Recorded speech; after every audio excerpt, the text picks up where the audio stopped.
Nama saya Jevon Aristo Christopher dari Teknik Sipil UPJ 2019. Assalamualaikum warahmatullahi wabarakatuh. Perkenalkan, nama saya Raisa Mati Putri. Halo, saya Muhammad Fadil Rizkula Irawan dari Program Studi Teknik Sipil Universitas Pembangunan Jaya.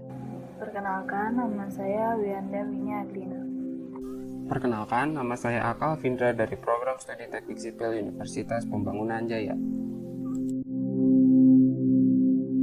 Salam sejahtera bagi kita semua. Pada kali ini saya akan menjelaskan mode transportasi laut. Nah, mode transportasi laut jenisnya ada beberapa, itu jenis kapal, karena laut identik dengan kapal. Nah, jenis kapal sendiri itu berdasarkan fungsinya ada dua, kapal penumpang dan kapal barang. Sedangkan jenis kapal barang ada lagi, kapal khusus, kapal tanker, kapal barang curah, dan kapal barang umum. Nah, bagian-bagian pada kapal juga ada banyak, ada cerobong, buritan, propeller, kulit kapal, mesin, lampu sorot, haluan, gerobak utama, dan bangunan atasnya.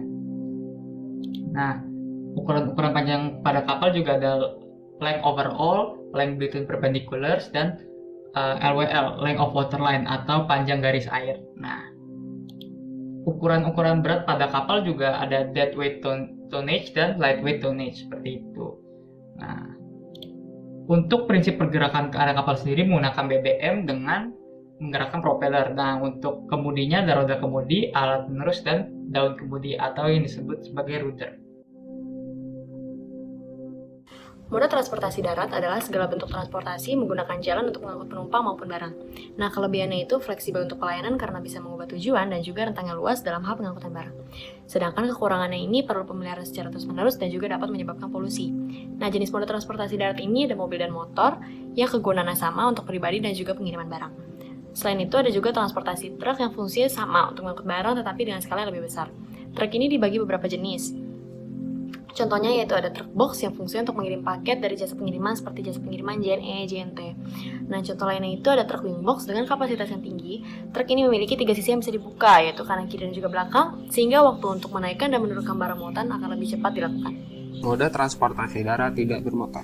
Moda transportasi darat tidak bermotor adalah kendaraan yang bisa dibilang tradisional karena bergerak tanpa menggunakan mesin bermotor. Jenisnya ada beberapa macam seperti becak, daman, gerobak, sepeda, dan skuter. Cara kerja kendaraan tidak bermotor biasanya menggunakan tenaga manusia atau ditarik dengan hewan seperti kuda atau kerbau. Kelebihan dari kendaraan tidak bermotor adalah tidak berisik, ramah lingkungan, dan murah. Kekurangannya adalah waktu penumpuhan yang dilakukan cukup lama dan kapasitasnya yang sedikit.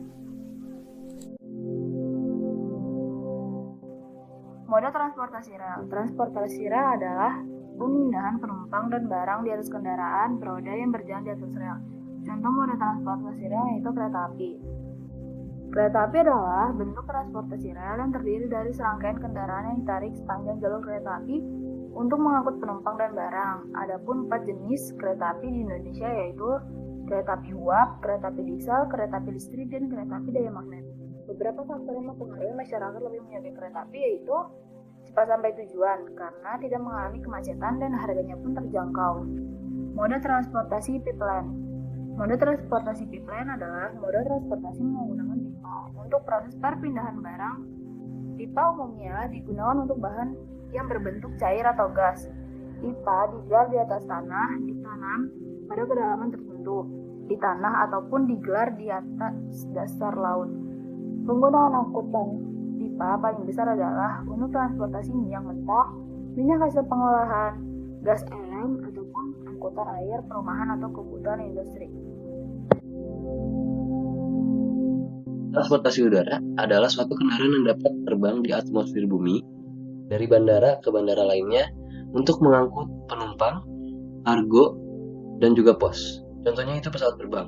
Pesawat terbang dibagi menjadi 4 jenis berdasarkan penggunaannya, yaitu pesawat sipil untuk rakyat sipil, ada pesawat eksperimental untuk uji coba, ada pesawat militer untuk kepentingan militer, ada pesawat angkut untuk mengangkut barang. Lalu untuk bisa terbang, pesawat ini menggunakan gaya angkat yang lebih besar dibandingkan gaya gravitasi, dan juga gaya dorong dari mesin pesawat itu sendiri. Gaya angkat dan gaya dorong menghasilkan gaya aerodinamis pada sayap. Kelebihannya itu cepat dan nyaman, dan kelemahannya itu mahal, sangat bergantung pada cuaca, dan juga suaranya keras dan polusinya tinggi.